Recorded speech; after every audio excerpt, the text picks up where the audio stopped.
This beautiful shade tree behind me is going to be my base of operation. It provides tremendous shade during the sweltering heat of the day when I go from working out in the sun and I walk into the shade of this tree. It feels like it's at least 20 degrees cooler in there. It's really quite nice. And I'm going to convert this area into my living room, my kitchen, and my storage area. Let's get started.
Well, I found this piece of frayed cordage on the beach, but it's actually a gold mine because each of these strands is potentially some wonderful, wonderful lashing.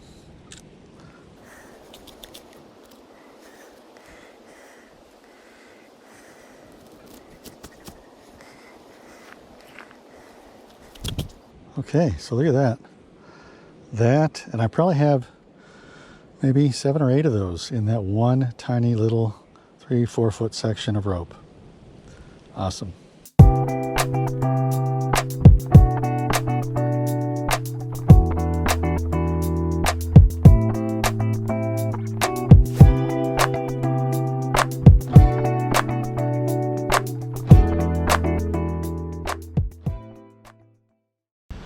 This is my second campsite for the tent, about to be on its third.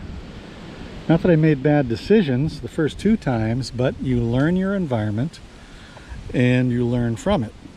So I would continuously hear this loud thumping, crashing sound periodically, and it's coconuts falling from trees.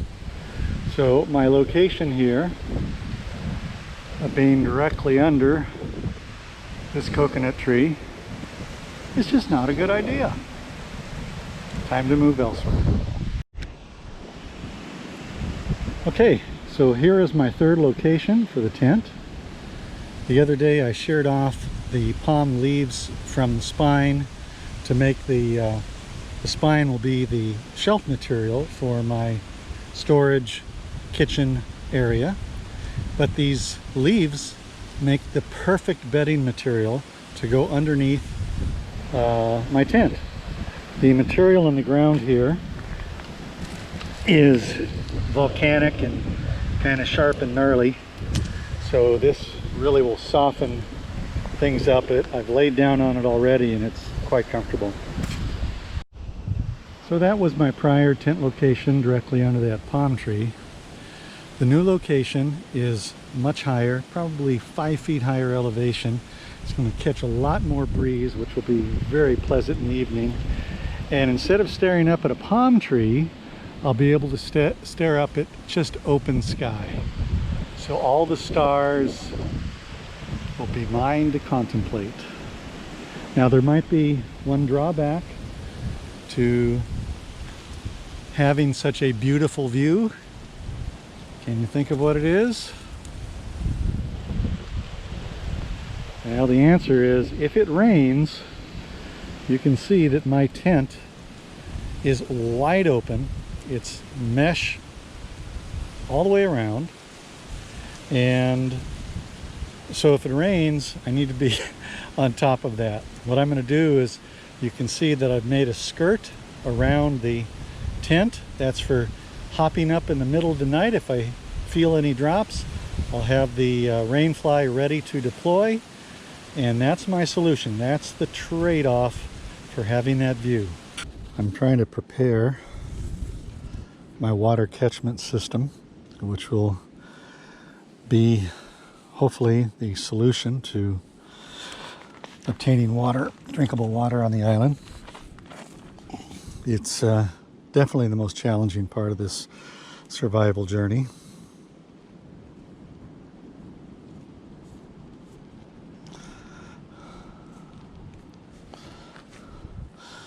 So I'm finding a rock. See this notch here in the rock? That's very helpful for securing this rock in place.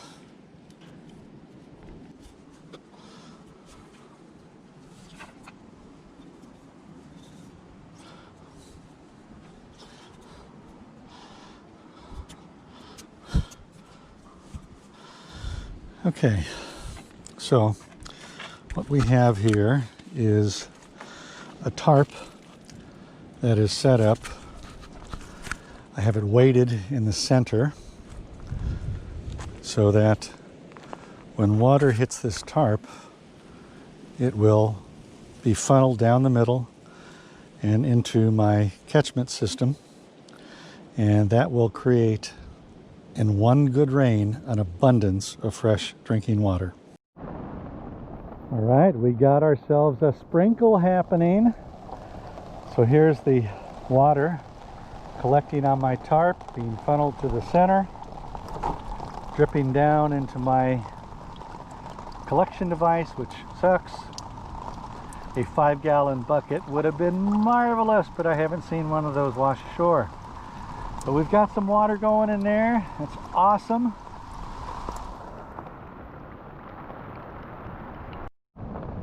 So I have significant containers to store water in, but I have a lack of containers to catch the water. So here's a kind of cutting board thing that's got a lip on it, and it's catching some water, but not very much. I'll dump that into the bucket soon. This is freaking awesome. I'm getting a good amount of rain coming down into the bucket.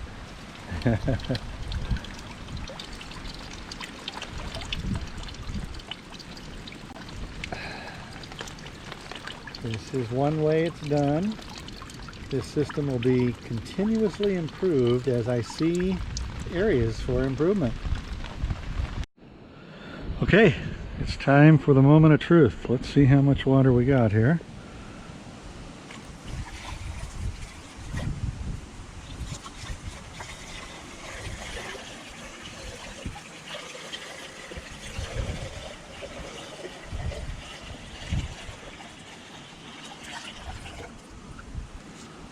All right. All right. So 1, 2, 3, 4 liters.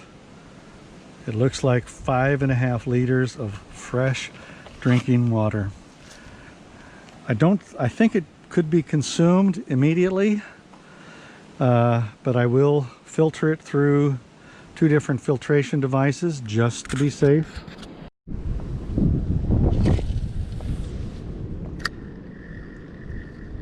This is the most insane fishing, not because I'm catching a lot, but because it's just so unbelievably beautiful out here. This is the Polynesian way to cook fish. Straight on the fire, whole fish, or guts and all. After cooking Polynesian style, all the skin and guts and everything comes out very easily. Here we are for lunch.